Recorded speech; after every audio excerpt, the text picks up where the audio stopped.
pelajari minggu lalu. Oke, kakak. Siapa namanya? Syada.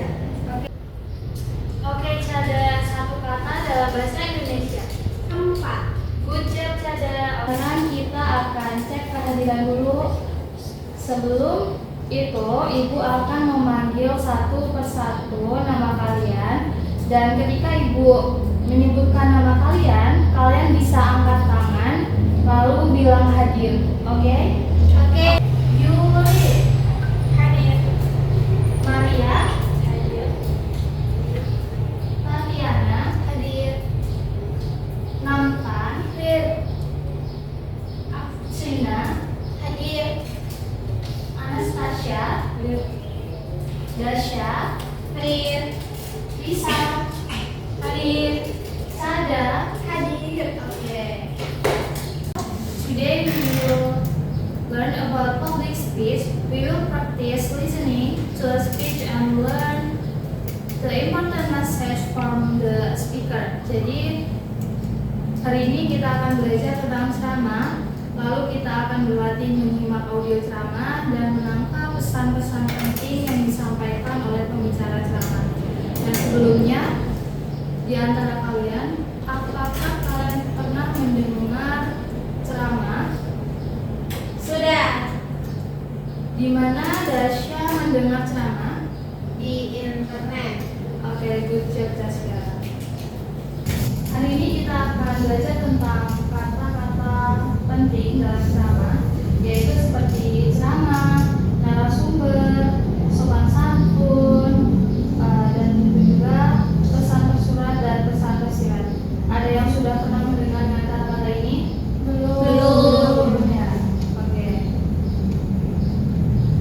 Jadi ceramah itu adalah penyampaian informasi kepada orang banyak tentang suatu topik tertentu. Misalnya, guru memberikan ceramah kepada siswanya tentang pentingnya menjaga kebersihan di lingkungan sekolah. Yang selanjutnya yaitu narasumber. Narasumber adalah orang yang menjadi sumber informasi atau yang memberi penjelasan dalam suatu ceramah. Untuk narasumber, di sini ada seminar bahasa Indonesia dan narasumbernya itu adalah dosen. Dosen yang memberikan penjelasan atau sumber informasi mengenai topik yang akan diceramahkan.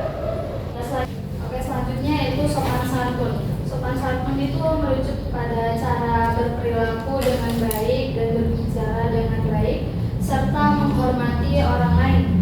Contohnya saat menyampaikan ceramah, tentu saja kita menggunakan perilaku yang baik, menggunakan bahasa yang baik. Nah, selanjutnya ada kata yaitu pesan tersurat. Jadi pesan tersurat adalah pesan yang jelas atau pesan yang tertulis atau bisa juga pesan yang diucapkan secara langsung dalam suatu ceramah. Contohnya pesan tersurat dalam ceramah itu adalah bahasa Indonesia harus digunakan dengan baik dan benar. Jadi pesannya kita harus menggunakan bahasa Indonesia dengan baik dan benar. Nah, yang terakhir yaitu pesan tersirat. Jadi pesan tersirat itu adalah pesan yang tidak dinyatakan secara langsung, tetapi bisa dipahami melalui contohnya atau melalui konteks. Nah, contohnya yaitu seperti penceramah menceritakan siswa yang berbicara kasar. Pesan tersiratnya adalah kita sebagai siswa harus menghindari bahasa kasar dalam kehidupan sehari-hari.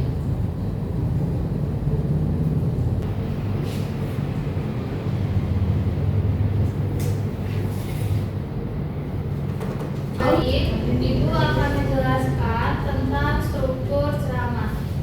Jadi ada 3 struktur ceramah. Yang pertama itu pembuka, yang kedua ada isi, dan yang ketiga ada penutup. Jadi pembuka itu merupakan bagian awal dari ceramah. Nah, di sini pembicara mendengar dan memperkenalkan topik ceramah. Biasanya berisi masalah yang akan dibahas pada ceramah tersebut. Dan contoh pembuka dalam ceramah yaitu, selamat pagi semua. Hari ini saya ingin berbicara tentang pentingnya menjaga kebersihan lingkungan. Nah, yang saya sebutkan tadi itu merupakan contoh pembukaan dalam ceramah. Selanjutnya ada isi. Isi itu merupakan pendapat ataupun alasan yang disampaikan pembicara saat ceramah. Isi biasanya terletak di bagian tengah ceramah. Nah, isi itu bisa juga berisi tentang fakta, alasan, ataupun contoh yang mendukung topik yang akan dibahas.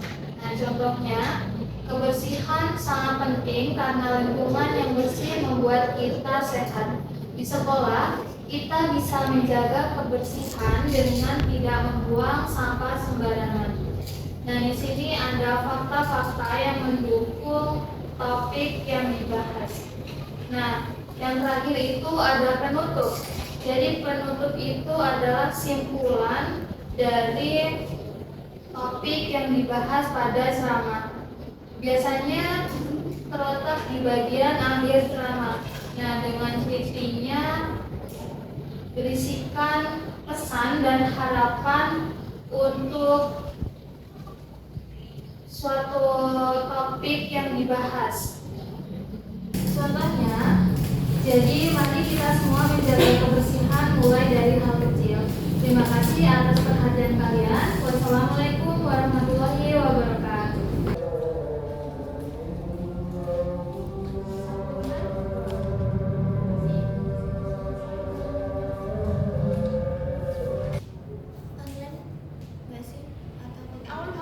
Oke, sekarang Ibu akan memutar audio ceramah. Kalian bisa menyimak audio ceramah dengan teliti dan menjawab bagian rumpang dari teks ceramah yang Ibu berikan tadi ya.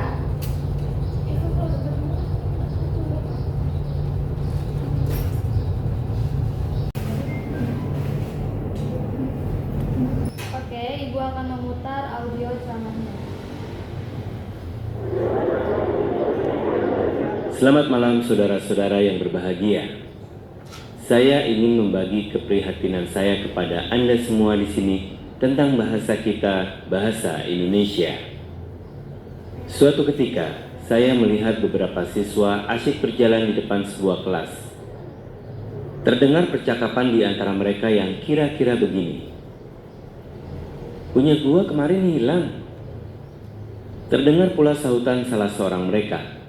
"Loh, kalau punya gua sama elu kemanain?" Tak menyangka, salah seorang siswa di samping saya juga memperhatikan percakapan mereka. Dia kemudian menyeletuk, "Gua apa? Gua Selarong atau gua Jepang?" Beberapa siswa yang mendengarnya tertawa kecil. Di antara mereka ada yang berbisik, "Serasa di terminal ye." Peristiwa itu menggambarkan bahwa ada dua kelompok siswa yang memiliki sikap berbahasa yang berbeda di sekolah tersebut. Kelompok pertama adalah mereka yang kurang memiliki kepedulian terhadap penggunaan bahasa yang baik dan benar. Hal itu tampak pada ragam bahasa yang mereka gunakan, yang menurut siswa kelompok kedua disebut sebagai ragam bahasa gaul di terminal bus. Dari komentar mereka, kelompok kedua memiliki sikap kritis terhadap kaidah penggunaan bahasa temannya. Mereka mengetahui makna gua yang benar dalam bahasa Indonesia adalah lubang besar pada kaki gunung. Dengan makna tersebut, kata gua seharusnya ditujukan untuk penyebutan nama tempat, seperti Gua Selarong, bukan kata ganti orang seperti saya. Sekolah saya beruntung masih memiliki kelompok siswa yang peduli terhadap penggunaan bahasa Indonesia yang baik dan benar. Padahal di banyak sekolah, penggunaan bahasa siswanya cenderung lebih tidak terkontrol. Yang dominan adalah ragam bahasa pasar atau bahasa gaul. Yang banyak terdengar adalah pilihan kata seperti gua dan elu. Kalangan terpelajar sebagai tulang punggung negara, harapan masa depan bangsa seharusnya menunjukkan kelas tersendiri dalam hal berbahasa.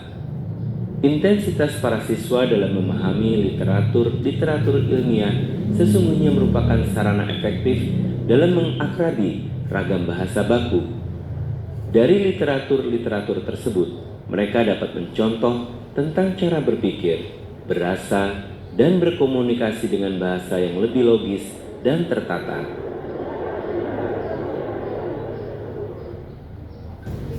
Terdengar pula sahutan salah seorang mereka, "Loh, kalau punya gua sama lu kemanain?" Tak menyangka, salah seorang siswa di samping saya juga memperhatikan percakapan mereka. Setelah kita mendengarkan audio ceramah, kalian bisa mengisi teks ceramah yang sudah Ibu berikan. Oke? Oke, Bu. Apakah sudah dikerjakan semua lembar kerja soalnya? Sudah. Oke. Siapa yang mau menjawab bagian rumpang nomor 1? Siapa nama kamu? N. Oke. Bisa dibacakan teksnya? Dengar percakapan di antara mereka yang kira-kira begini. Punya gua kemarin hilang. Jawabannya gua, Ibu. Good job. Bagian rumpang yang kedua, siapa yang mau menjawab? Sahutan salah seorang mereka. Loh, kalau punya gua sama lo kemarin, kemanain? Jawaban untuk yang rumpang itu adalah gua. Good job Yuri. Bagian rumpang yang ketiga, siapa yang mau menjawab? Saya. Silakan. Kelompok pertama adalah mereka yang kurang memiliki kepedulian terhadap penggunaan bahasa yang baik dan benar. Jawabannya baik. Oke, good job. Bagian rumpang yang terakhir, siapa yang bisa menjawab? Silakan. Dari literatur tersebut, mereka dapat mencontoh tentang cara berpikir, berasa, dan berkomunikasi dengan bahasa yang lebih logis dan tertata. Good job. Beri tepuk tangannya.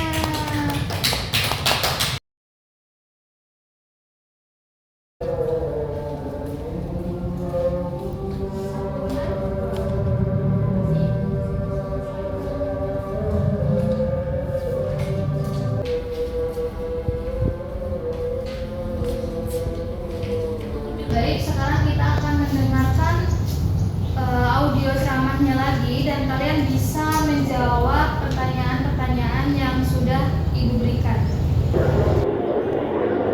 Selamat malam saudara-saudara yang berbahagia.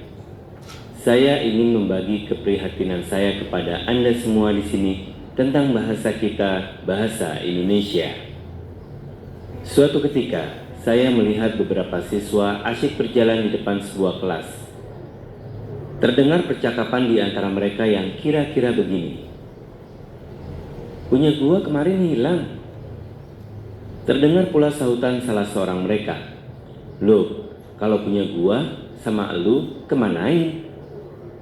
Tak menyangka, salah seorang siswa di samping saya juga memperhatikan percakapan mereka. Dia kemudian menyeletuk, "Gua apa? Gua Selarong atau gua Jepang?" Beberapa siswa yang mendengarnya tertawa kecil. Di antara mereka ada yang berbisik, "Serasa di terminal ye." Peristiwa itu menggambarkan bahwa ada dua kelompok siswa yang memiliki sikap berbahasa yang berbeda di sekolah tersebut. Kelompok pertama adalah mereka yang kurang memiliki kepedulian terhadap penggunaan bahasa yang baik dan benar. Hal itu tampak pada ragam bahasa yang mereka gunakan yang menurut siswa kelompok kedua disebut sebagai ragam bahasa gaul di terminal bus. Dari komentar mereka, kelompok kedua memiliki sikap kritis terhadap kaidah penggunaan bahasa temannya. Mereka mengetahui makna gua yang benar dalam bahasa Indonesia adalah lubang besar pada kaki gunung. Dengan makna tersebut, kata gua seharusnya ditujukan untuk penyebutan nama tempat, seperti Gua Selarong, bukan kata ganti orang seperti saya. Sekolah saya beruntung masih memiliki kelompok siswa yang peduli terhadap penggunaan bahasa Indonesia yang baik dan benar. Padahal, di banyak sekolah, penggunaan bahasa siswanya cenderung lebih tidak terkontrol. Yang dominan adalah ragam bahasa pasar atau bahasa gaul. Yang banyak terdengar adalah pilihan kata seperti gua dan elu. Kalangan terpelajar sebagai tulang punggung negara, harapan masa depan bangsa seharusnya menunjukkan kelas tersendiri dalam hal berbahasa. Intensitas para siswa dalam memahami literatur ilmiah sesungguhnya merupakan sarana efektif dalam mengakrabi ragam bahasa baku. Dari literatur tersebut, mereka dapat mencontoh tentang cara berpikir, berasa, dan berkomunikasi dengan bahasa yang lebih logis dan tertata. Setelah mendengar audio ceramah tadi, Ibu akan memberikan pertanyaan untuk kalian. Pertanyaannya adalah informasi apa saja yang disampaikan oleh narasumber. Saya Ibu. Baik, Narasumber menyampaikan keprihatinannya terhadap penggunaan bahasa Indonesia di kalangan siswa yang semakin banyak gaul dan tidak memperhatikan kaidah bahasa yang baik dan benar. good job ya Sika.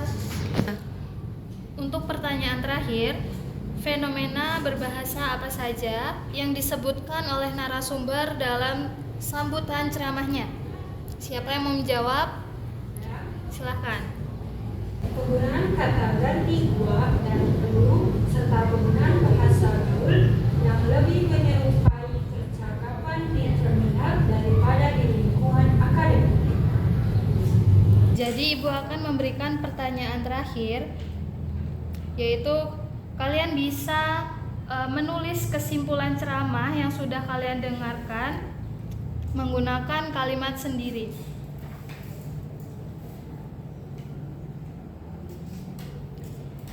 Yang mau membacakan kesimpulan ceramah ini? Boleh, silakan.